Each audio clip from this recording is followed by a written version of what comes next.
अस्सलामुअलैकुम नाज़रीन, आऊं आहियां कमांडो कंवर ऐं अवां ॾिसी रहिया आहियो पंहिंजो पसंदीदा न्यूज़ चैनल सचाई न्यूज़। ऐं हाणे ख़बर शामिल कयूं था रुस्तम मां। Deputy director National Commission for Human Development Imran Khan Jamali जे हुक्म ते NCHD पारां ज़िले शिकारपुर जे तालके लखीअ जे टाउन रुस्तम जे गवर्नमेंट बॉयज़ प्राइमरी स्कूल 2 में इक़बाल डे जी मुनासिबत सां ख़ुसूसी तक़रीब थी गुज़री।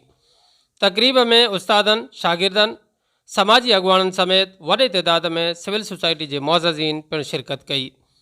तक़रीब में शाइर मशरिक़ ऐं पाकिस्तान जे क़ौमी शाइर अल्लामा इक़बाल जी ज़िंदगीअ बाबति ख़ुसूसी लेक्चर ॾिनो वियो, जॾहिं त district focal person VCD NCHD Abdul Hai Mangi, assistant director education NCHD Mohammad Saleem Jakhro, Mian Saeed Ahmed Soomro, headmaster primary school Rustam ऐं ॿियनि मुक़ररीन ख़िताब कंदे अल्लामा इक़बाल जे कयल जिदोजहद ऐं संदन जी ज़िंदगीअ बाबति शागिर्दनि खे ॼाण ॾिनी ऐं ख़िराज अक़ीदत पेश कयो।